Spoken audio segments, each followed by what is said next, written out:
Hello students, आज हमें करनी है गणित की कार्यपत्रक संख्या 20 और आज डेट है 3 दिसंबर 2020। आज की हमारी वर्कशीट का टॉपिक है घातांक और घात। आज की वर्कशीट में हम सीखेंगे दशमलव संख्या पद्धति के बारे में। तो चलो स्टार्ट करते हैं आज की वर्कशीट। आज की वर्कशीट में हमें सीखना है कि हम कैसे बड़ी संख्याओं को घातांकों के रूप में व्यक्त कर सकते हैं। तो आज की वर्कशीट करने से पहले सबसे पहले हमें एक प्रसारित रूप, जिसको हम बोलते थे विस्तारित रूप भी, यानी एक्सपेंडेड फॉर्म, वो सीखनी है। देखो यहाँ पर एक संख्या हमें दी गई है इस प्रकार से। इस संख्या का विस्तारित रूप हमें दिया गया है, जिसको हम प्रसारित रूप भी कह सकते हैं। तो इसका प्रसारित रूप लिखने के लिए क्या किया गया है, देखो 4 लिखा। अब 4 के बाद कितनी संख्याएं हैं, 1 2 3 4। तो 4 की गुना करवा दी 10,000 से, क्योंकि 4 संख्याएं थी तो 4 जीरो वाले संख्या से गुणा करा दी, यानी 10,000। उसके बाद अगली संख्या है 7। 7 की गुना करानी है 10। कितनी संख्याएं हैं 7 के बाद, 3 संख्या, तो 3 जीरो वाले 1000 से गुना कराई, फिर जमा का निशान डाला। अगली संख्या कौन सी है, 5।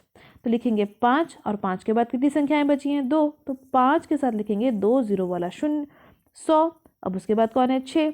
6 के बाद कितनी संख्या बची, सिर्फ 1, तो उसके साथ लिखेंगे 1 जीरो वाला 10। उसके बाद बचा 1 और 1 के साथ बाद कोई भी संख्या नहीं है तो वो 1 का 1 ही रहा। तो देखो यही प्रसारित रूप यहाँ लिखा गया। इसके बाद हमने 10,000 का संक्षिप्त रूप यानी शॉर्ट फॉर्म भी लिखनी है, जो कि है घातांक के रूप में। तो देखो इसके अंदर कितने जीरो हैं, 1 2 3 4। तो यानी 10 को जब 4 बार गुना किया गया होगा तभी 10,000 बना गया होगा, और 4 बार गुना करने का मतलब ये हो गया 10 की घात 4। तो अगर मैं इसको इसी प्रकार देखती कि 10,000 में कितने जीरो हैं, कितने शून्य हैं, तो 1 2 3 4, तो मैं सीधा सीधा लिख सकती थी ना कि 10,000 को कैसे लिख सकते हैं, 10 की घात 4 के रूप में। इसी प्रकार 1,000 में कितने शून्य हैं, 1 2 3, तो इसका घातांकीय रूप क्या हो जाएगा, 10 की घात 3।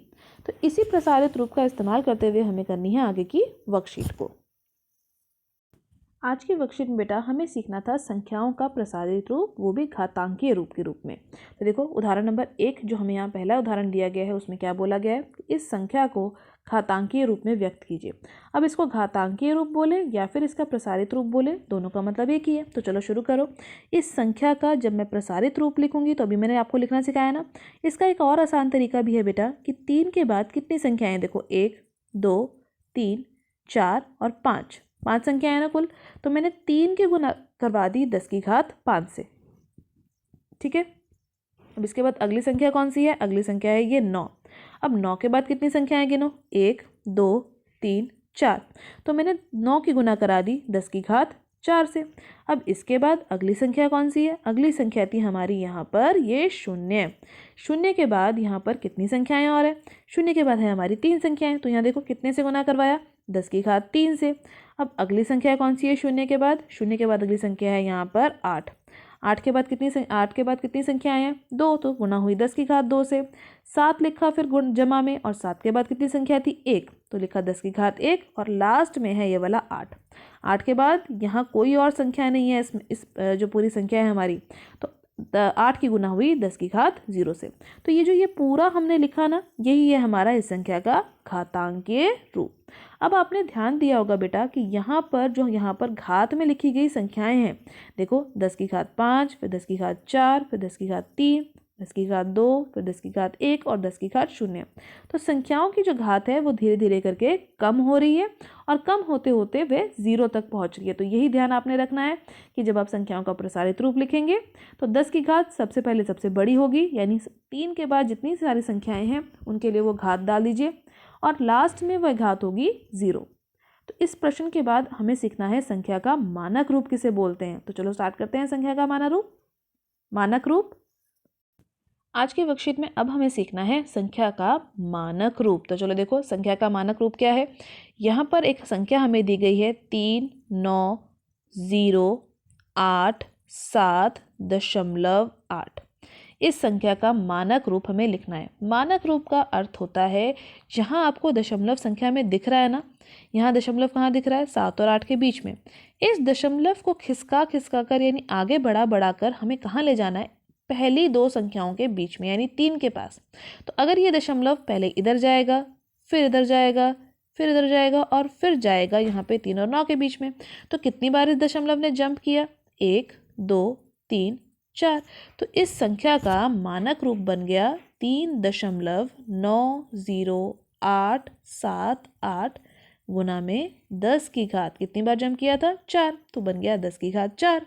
तो ये हो गया हमारा मानक रूप। तो याद रहेगा ना आपको क्या करना है मानक रूप में, दशमलव जहाँ दिख रहा है उस दशमलव को आगे पहुंचा दो, कहाँ पर, पहली दो संख्याओं के बीच में। तो अगला प्रश्न देखो क्या है, 3908788 ये संख्या हमें दी गई है इस प्रश्न में उदाहरण नंबर 2 में। लेकिन इस संख्या में मुझे कहीं पर भी दशमलव तो नजर ही नहीं आ रहा। तो जैसे आप छुपन छुपाई खेलते हैं ना, छुप जाते हैं किसी के पीछे जाके, तो यहाँ पर भी दशमलव जो है ये लास्ट वाले 8 के पीछे छुपा हुआ है, यानी यहाँ पर है आपका दशमलव। इसी दशमलव को कहाँ ले जाना है, हमें ले जाना है 3 और 9 के बीच में। तो देखो कितने स्टेप हम आगे कूद गए, 1 2 3 4 5। तो 5 बार हमने जंप करी तो हम पहुंच गए 3 और 9 के बीच में। तो यही हमारा मानक रूप है संख्या का 3.90878 गुना, अब की बार 10 की घात के क्या लिखनी है 5, क्योंकि हम 5 कदम आगे गए हैं, यानी 5 जंप हमने लगाई है ताकि हम 3 और 9 के बीच में पहुंच जाएं। इसी प्रकार के प्रश्नों का अब हम अभ्यास करते हैं। पहला प्रश्न देखिए बेटा, अभ्यास करिए का पहला प्रश्न क्या है कि संख्या को घातांकीय रूप और मानक रूप दोनों रूपों में आपको व्यक्त करना है। तो सबसे पहले हम करते हैं घातांकीय रूप। हमारे पास संख्या दी गई है ये, सबसे पहले 2 के बाद देखो कितनी संख्याएं, 1 2 3 4 5। तो यानी मुझे क्या लिख देना है, 2 गुना 10 की घात 5।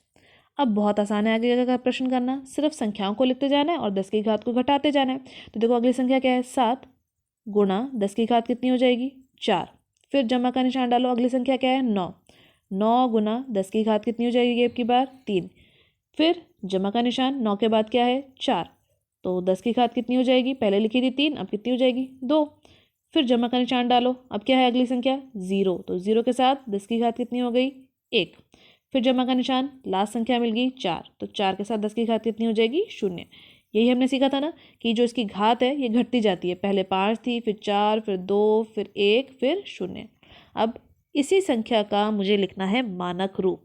मानक रूप लिखने का क्या अर्थ है, अभी मैंने आपको बताया था, जिस संख्या में मुझे डेसिमल यानी दशमलव नहीं नजर आ रहा, उसका दशमलव कहाँ होता है लास्ट में। तो यानी दशमलव को कहाँ ले जाना है, खिसका के हमें लेके जाना है इन पहली दो संख्याओं के बीच में। तो 5 संख्याएं यहाँ कुल हैं, है ना, 2 के बाद 5 संख्याएं हैं ना। अब इसी में मुझे इस दशमलव को आगे खिसकाना है। तो जब आप इसको आगे खिसकाएंगे तो कितने मान आगे खिसकाएंगे, यानी कितने स्टेप्स आगे लेके जाएंगे, इसे हम लेके जाएंगे 4 स्टेप आगे। तो इसका जो मानक रूप है वह क्या बन जाएगा, 2.794004 गुना 10 की घात 4। ये कौन सा रूप आ गया, ये आ गया इसका मानक रूप। और पहले कौन सा रूप लिखा था हमने, इसका घातांकीय रूप। समझ आया ना आपको कैसे हुआ ये, हमारी संख्या थी ये, देखिए दोबारा मैं बताती हूँ, 9404। इसका दशमलव ना दिखे वो कहाँ होता है, लास्ट में छुपा हुआ। अब इस दशमलव को खिसकाना है, पहले यहाँ आ जाएगा 1 2 3 4, और कितने स्टेप आगे गया 5 स्टेप आगे गया था। तो यानी हमें यहाँ पर लिखना चाहिए था 5, 10 की घात 5। देखिए दोबारा से, यहाँ पे था ना लास्ट में, तो पहले इन दोनों के बीच में गया, फिर यहाँ गया, फिर यहाँ, फिर यहाँ, और लास्ट में यहाँ।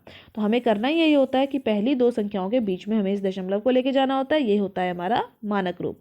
तो दोबारा से गिन लो कितने स्टेप आगे गया, 1 2 3 4 5, इसीलिए हमने यहाँ क्या लिखा 10 की घात 5। इसके बाद हम करते हैं दूसरा प्रश्न। तो जो जल्दी से देखो दूसरे प्रश्न में हमें क्या संख्या दी गई है, इसके लिए हम लिख लेते हैं सबसे पहले कौन सा रूप, घातांकीय रूप। तो लिखेंगे 3 गुना 10 की घात 1 2 3 4 5 6, 6 संख्याएं हैं तो लिख देते हैं 10 की घात 6।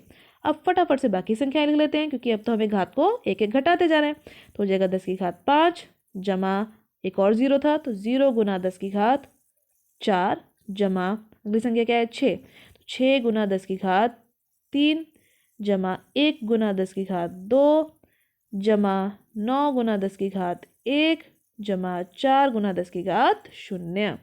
लास्ट वाले में हो जाएगा ना 0, क्योंकि 4 के बाद तो कोई संख्या ही नहीं है।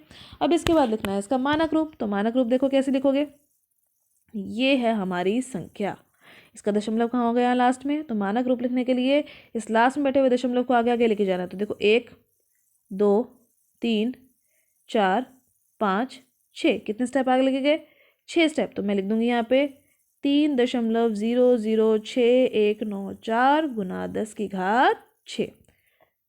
ये कौन सा रूप आ गया? संख्या का मानक रूप। इसके बाद हम करते हैं तीसरा भाग। तीसरे भाग में देखिए कैसे हम करेंगे। एक के बाद कितनी संख्या है? 1 2 3 4 5, तो लिख देंगे 1 गुना 10 की घात 5। कौन सा रूप अभी हम लिख रहे हैं? अभी हम लिख रहे हैं इसका घातांकीय रूप। उसके बाद है 2, तो अब क्या करना है? 2 की को गुना करना है 10 की घात 4 से, क्योंकि घात को अब घटाते जाना है।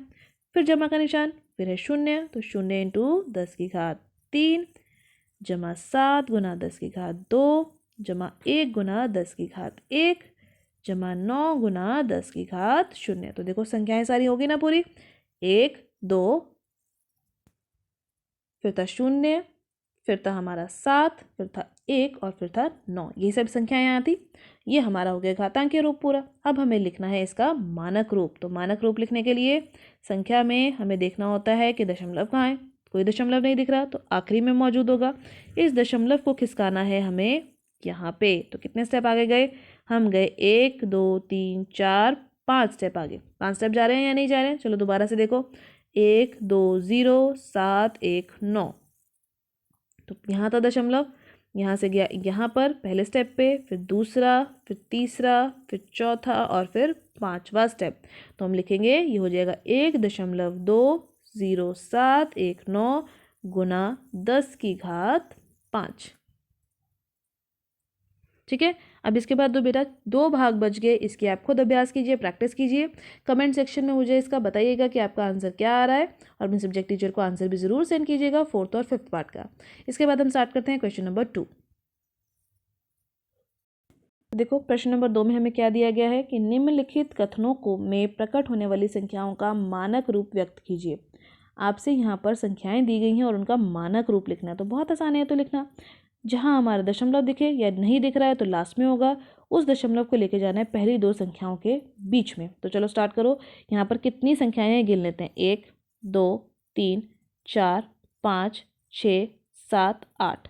तो ये हो जाएगा 3.0 गुना 10 की घात कितनी हो जाएगी? 8 मीटर प्रति सेकेंड। अब मैंने बाकी के 0 क्यों नहीं लिखे? क्योंकि 3.0 लिखूं या कितनी ही बार और 0 लिख लूं, दोनों का मतलब होगा एक ही। तो दोबारा देखते हैं हमने कैसे 0 को, ये जो दशमलव है इसको खिसकाया है। 1, फिर दूसरे स्थान पर 2 3 4 5 6 7 8। तो मैं लिखा था ना 10 की घात 8। अब समझ आया आपको? अगला देखो, यहाँ है मेरा दशमलव, इसको मुझे आगे खिसकाना है। 1 2 3 4 5 6 7 8 9। इसके साथ साथ बेटा आप क्या कर सकते हैं, यहाँ पर आप संख्याओं को भी गिन सकते हैं। तो चलो संख्याओं को भी गिन के देख लेते हैं। 1 2 3 4 5 6 7 8 9। तो मेरी जो उत्तर हो जाएगा यहाँ पे वो क्या हो जाएगा? 1.4 गुना जो 9 आपने गिना वो हो जाएगा 10 की घात में 10 की घात 9 मीटर। अगले प्रश्न में गिनो। 1 2 3 4 5 6 7 8 9। यहाँ पर भी 9 ही है। तो 1.353 गुना 10 की घात 9 क्यूबिक किलोमीटर, यानी किलोमीटर की घात 3। अब चंद्रमा की दूरी यहाँ दे रखी है, पृथ्वी और चंद्रमा के बीच की दूरी। तो 1 2 3 4 5 6 7 8। तो ये हो जाएगा 3.84 गुना 10 की घात 8 मीटर। अगला लास्ट वाला, विश्वमंडल में जो सबसे पुराना आकलन किया गया विश्वमंडल का, वह कितना पुराना किया गया, ये संख्या दे रखी है। अब इसके बाद गिनो इसमें कितनी संख्याएं? 1 2 3 4 5 6 7 8 9 10 संख्याएं। तो हमारा उत्तर हो जाएगा 1.2 गुना 10 की घात 10 वर्ष। तो आज की वर्कशीट आपको समझ आई। आज की वर्कशीट में हमने सीखा है कि कैसे हम संख्याओं का घातांकीय रूप, बड़ी संख्याओं का और मानक रूप लिख सकते हैं। तो आज की वर्कशीट के सभी क्वेश्चन की प्रैक्टिस कीजिए बेटा। एनसीईआरटी में इससे रिलेटेड जो भी और क्वेश्चन उनकी प्रैक्टिस जरूर कीजिएगा। आज की वर्कशीट की वीडियो अच्छी लगी हो तो अपने फ्रेंड्स के साथ लाइक और शेयर करना मत भूलिएगा। चैनल पर पहली बार आए तो चैनल को सब्सक्राइब कर लीजिए ताकि आपको अगले आने वाली वीडियोज़ की नोटिफिकेशन टाइम से मिल सके। Thank you for watching students.